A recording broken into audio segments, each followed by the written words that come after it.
Welcome to the We Will Overcome presentation series organized by Department of Physics, Sacred Heart College, Tevera. This program is organized under the guidance of Dr. Pius Augustine, Assistant Professor, Department of Physics. In this lecture, Anne B. Soni and myself, Amalaros Augustine, of 3rd year BSc Physics, will be discussing the topics with you. This lecture is about the modes of heat transfer and heat exchangers. In the previous parts of the lecture, my dear fellow group members have discussed about heat transfer, conduction, convection and radiation. Hope you have gone through the same. Now in this part of the lecture, we will be discussing about heat exchangers in detail. We will be discussing about the heat exchanger design characteristics including flow configuration, classification based on construction and heat transfer mechanism, then types of heat exchangers, selection criteria and design optimization. Now moving on to the lecture on heat exchangers. What are heat exchangers? Heat exchangers are devices that are designed to transfer heat between two or more fluids that exist at different temperatures. Heat exchangers are widely used in industries, automobiles, etc. The heat transfer process in heat exchangers can be gas to gas, liquid to gas, or liquid to liquid, depending on the type of heat exchanger employed. The heat transfer process in heat exchangers occur through solid separator, which prevents the mixing of fluids. The basic principles underlying the working of heat exchangers are the three laws of thermodynamics. So, the basic principles underlying the same, the heat exchangers are classified into different categories based on design characteristics. The main design characteristics based on which the heat exchangers are divided into different categories include flow configuration, construction method and heat transfer mechanism. Now let's look into the details of each of these characteristics. So the first design characteristic we are going to discuss is flow configuration.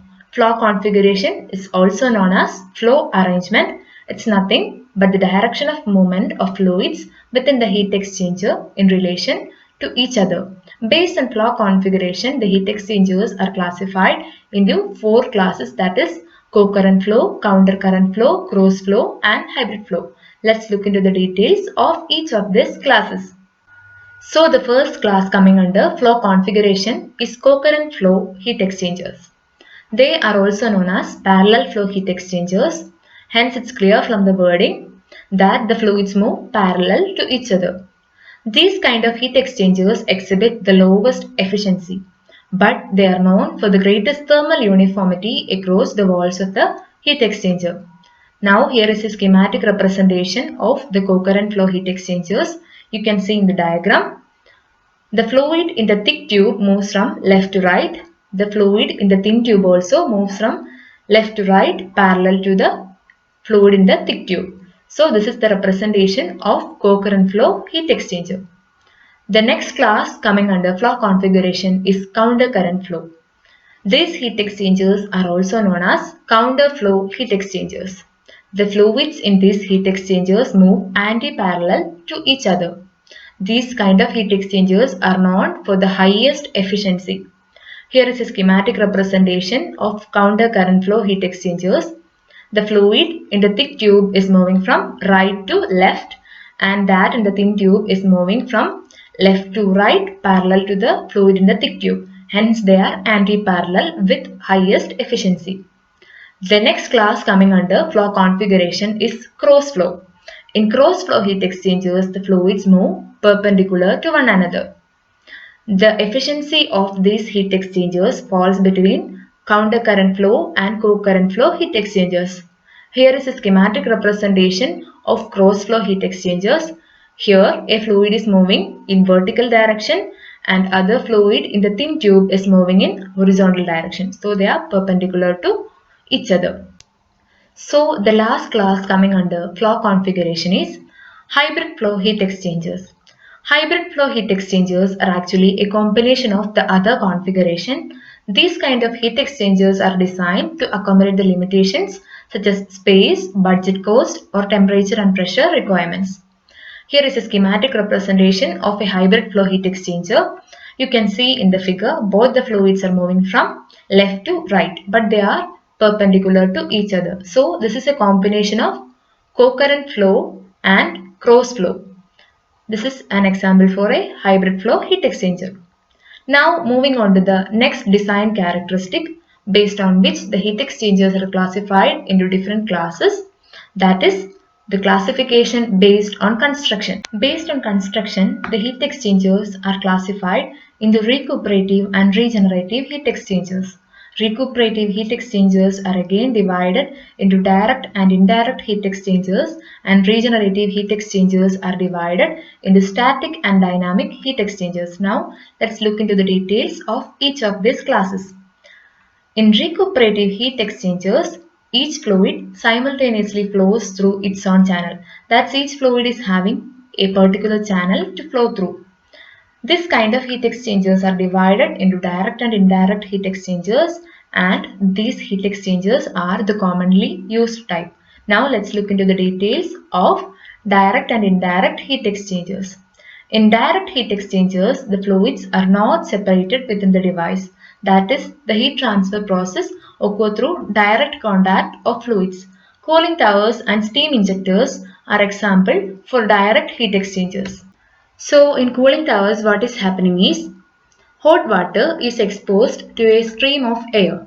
Heat energy from the water gets transferred to the air and the water gradually cools down. So during the heat exchange process, water and air are in direct contact.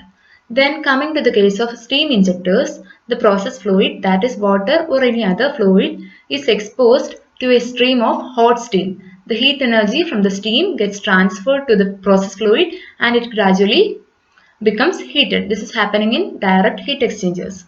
So coming to the case of indirect heat exchangers, the fluids remain separated from one another by some thermally conducting components. There is no direct contact between the fluids. Example for indirect heat exchangers include tubular or plate heat exchangers. These heat exchangers will be discussed in the upcoming slides. Then moving on to the regenerative heat exchangers. In regenerative heat exchangers known as capacitive heat exchangers or regenerators, they alternatively allow warmer and cooler fluids to flow through the same channel. There is no fixed channel for a fluid to flow. These heat exchangers are classified into static and dynamic heat exchangers. Let's look into the details of static and dynamic heat exchangers. In static heat exchanger, the heat exchanger material and components remain stationary as the fluids flow through the device. That is, the machinery is stationary. Only the fluids are flowing. In the case of dynamic heat exchangers, this is not the case. The heat exchanger material and components move throughout the heat transfer process. That is, the machinery is moving. Some part of the machinery is moving throughout the heat transfer process. An example for dynamic heat exchangers is rotary type regenerator. In a rotary type regenerator, there is a thermally conducting component that is rotating throughout the process. Warmer and cooler fluids are flowing through the surface of this rotating component, and as the component rotates, a section of the component alternatively passes through the warmer and cooler fluids, facilitating the heat transfer process. So, the next design characteristic based on which the heat exchangers are classified is heat transfer mechanism. Based on heat transfer mechanism, the heat exchangers are divided into single phase and two phase heat exchangers. In the case of single phase heat transfer, the fluids involved in the heat transfer process does not undergo phase change, means they will remain in the same phase in which they were given to the heat exchanger. Both the fluids remain in the same state of matter. An example for single phase heat transfer is water to water heat transfer. In this process, heat energy will be transmitted from warm water to cold water, but both the fluids will remain as liquid. There is no change of phase to solid or gas. Then the next class, that is two-phase heat transfer. In two-phase heat transfer, the fluids undergoes a phase change. In this kind of heat transfer, the design is more complex compared to the single-phase heat transfer. Examples for two-phase heat transfer include boilers, condensers and evaporators. So there is a change of phase in the fluids during the heat transfer process. So we have discussed about different design characteristics that are employed to divide the heat exchangers to different categories and their peculiarities. Now Anne will continue with the rest of the topic. Thank you for watching. Over to you, Anne. Hey everyone, so Amala has already explained what an heat exchanger is, what are its various functions, the characteristics based on which it is classified, like the flow configuration, construction, and heat transfer mechanism. Well, that's not all, there are more to the topic, and myself and Sony will be dealing with the rest of the topics on heat exchanger. To begin with, there are several variants of heat exchangers available throughout the industry, and some of the most common variants are shell and tube heat exchanger, double pipe heat exchanger, plate heat exchanger, and condensers, evaporators, and boilers. Well, not the point that these are not the only heat exchangers available. Based on the needs and requirements of the various applications, these may or may not undergo some kind of modifications. So let's move on. First of all, a shell and tube heat exchanger is one of the most common heat exchangers available throughout the industry. As the name suggests, it consists of a shell with a bundle of tubes inside it, and the set of tubes is called a tube bundle. Now this is how a shell and tube heat exchanger looks. As you can see from the figure, there is a large shell inside of which a large number of smaller tubes are arranged parallel to one another, and these set of smaller tubes will form the tube bundle. Now, the design of a shell and tube heat exchanger is such that one of the fluid flows through the smaller tube and the other flows around it within the sealed shell. And some of the applications of this include preheating, oil cooling, and steam generation. This figure clearly demonstrates how the movement of the fluid occurs. The small arrows inside the smaller tubes denote the movement of one of the fluid, and the curved arrow shows the movement of the other fluid around the smaller tubes but within the sealed shell. And these two fluids does not get mixed up.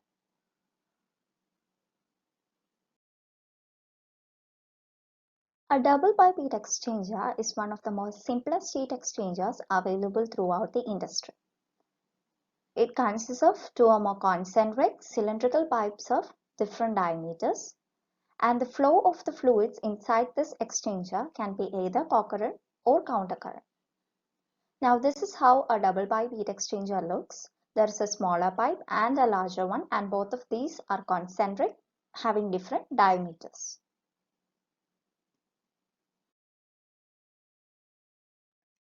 Now, the design of a double pipe heat exchanger is such that one of the fluid flows through the smaller tube, and the other fluid around the smaller tube but within the larger one. Also, it is mainly used in industrial cooling processes. Now, the figure given in this slide clearly demonstrates the movement of the fluids. The fluid F1, which is initially cold, moves through the smaller tube, it gets warmed up and comes out. The hot fluid F2 moves through the larger pipe and it gets colder when it comes out, and that's how the movement occurs. Then there's plate heat exchanger that uses metal plates to transfer heat between the fluids. It consists of a series of parallel plates placed one above the other, and the fluids are exposed to a much larger surface area here. And that's mainly because the fluids are spread across the metal plates, and so the heat transfer process becomes much more easier. So this particular heat exchanger has a major advantage over other conventional heat exchangers. And this is how a plate heat exchanger looks.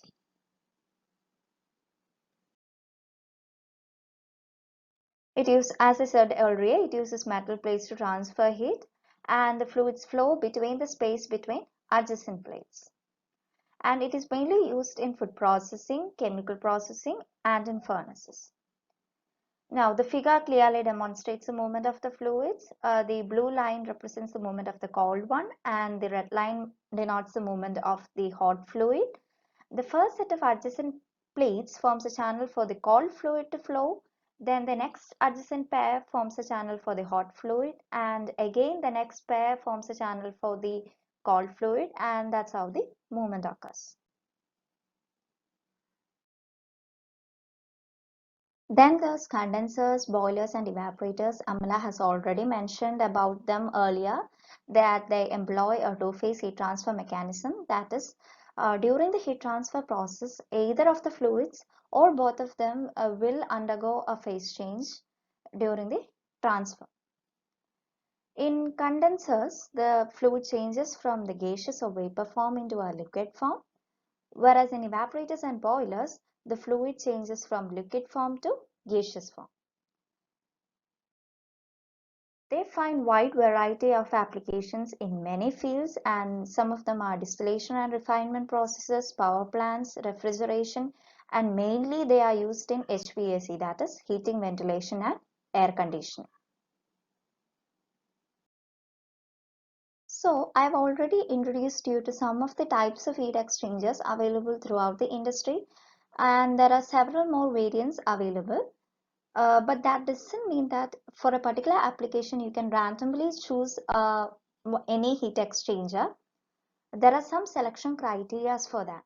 So the industry professionals that design a heat exchanger must keep in mind certain selection criteria that meet the requirements of the particular application. And some of the most common criteria that they follow are the type of the fluids used, their fluid stream and properties, then the desired thermal outputs that the particular application demands, then the size limitations, and finally cost.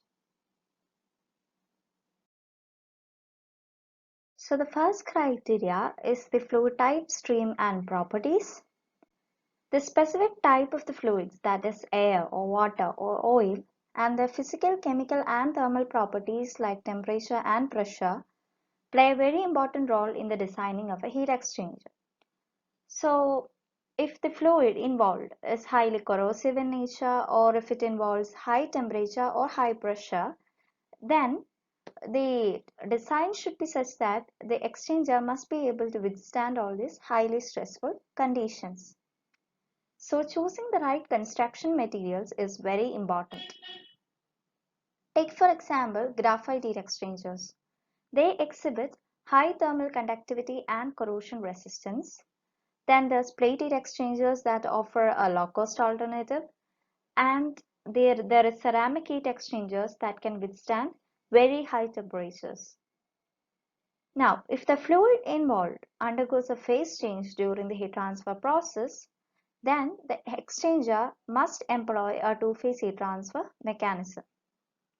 Also, the fluid viscosity, particulate matter content, presence of water-soluble compounds, etc. play a very important role in the designing of a heat exchanger. Next comes the thermal output. Now, what is thermal output? It is the amount of heat transferred between the fluids and the corresponding temperature change. During the heat transfer process, one of the fluid gains heat and hence its temperature rises, while the other loses heat and hence its temperature lowers. And every application demands its own thermal output and rate of heat transfer, and the design should be such that it should be able to meet these requirements.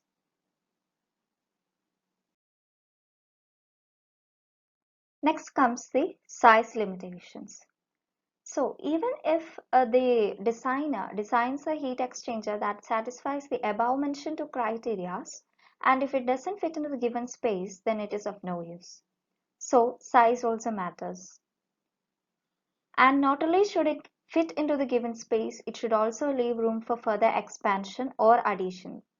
And that's mainly because even if the calculations are done very accurately, there might be some kind of modifications that has to be done for the perfect working of a heat exchanger. Also, most applications doesn't offer a large space for the heat exchangers. Mostly there are limited space, and for those applications, compact heat exchangers offering high heat transfer efficiencies are used. And one such is a compact plate heat exchanger, and an image of the same is given. As you can see, it is very compact, it is very small, but even if it's small, it can give a large efficiency than other larger exchangers. The last come the cost. The overall cost of a heat exchanger not only includes the initial price of the equipment, but also the installation, operational, and maintenance costs too. And while designing or while purchasing a heat exchanger for a particular application, one must ensure that the device is worth the investment. So, an initially expensive and more durable one must be preferred over a cheaper heat exchanger, because a cheaper heat exchanger might be initially cheap, but its maintenance cost is very high, and hence its overall cost add up. So after looking into all the criteria that I mentioned before, the optimal design is made for the particular application. And for that, the professionals look into the temperature change of the fluids, the heat transfer coefficient, the construction and the rate of heat transfer, then cost, size, and many other things. But this is not an easy task. They face a lot of problems during the process of the designing. And the main problem that they face is finding the perfect balance between the device's rating and sizing. The rating is the calculation of the thermal effectiveness of the heat exchanger, and sizing is the calculation of the required total dimensions. And finding a perfect balance between them is the main task. So an optimal design finds the perfect balance between the rating and sizing, and after the design is made, it is made use for the various applications it is meant to be used for. Now, heat exchangers finds wide variety of applications in many fields like air conditioning, heating, cooling, ventilation, and many more. It is also used in electrical devices to prevent them from overheating, because the heat exchangers take up the hot air or water and force them to cool down by running it through the system. Because if the temperature remains too hot over a period of time, it may not only cause overheating of the device, it may even start a fire. Also, in certain industry processes, the wastage of energy is very large. Also, a large amount of heat stream is being exhausted. So what the heat exchanger does here is that it takes up this heat and put it to use by heating up a different stream in the process. And also it is used in wide variety of home appliances that we use in our everyday life, and we never really knew that the exchangers play a very important role in these fields. And also there's another point to be noted. Over a period of time, the heat exchanger starts to corrode or something, and that's mainly because of the corrosion caused by the water flow through them, or the residues that the special fluid leaves in them. And so maintenance has to be done regularly, and the heat exchanger had to be cleaned so that a clean flow of air or water is ensured. So that's all about heat exchangers. So these are some of the references that we use to make this presentation. Um, when you get time, go through these, use these to do some research on your own to find more about heat exchangers. So yeah, that's it.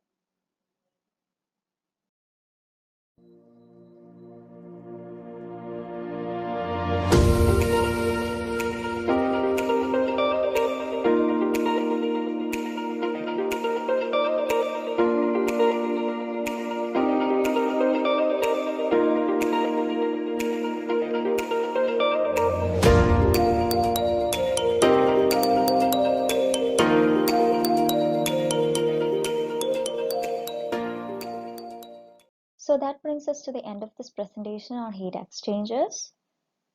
First of all, I would like to thank Dr. Pius Augustins, Assistant Professor, Sacred Heart College, for providing us this opportunity. On behalf of my group members, I sincerely thank you, sir. Next, I thank all of you for listening to this lecture, and I hope that this video did help you all a lot in getting some insights on the topic. If you found this informative, do like the video and share it with your friends. Thank you all.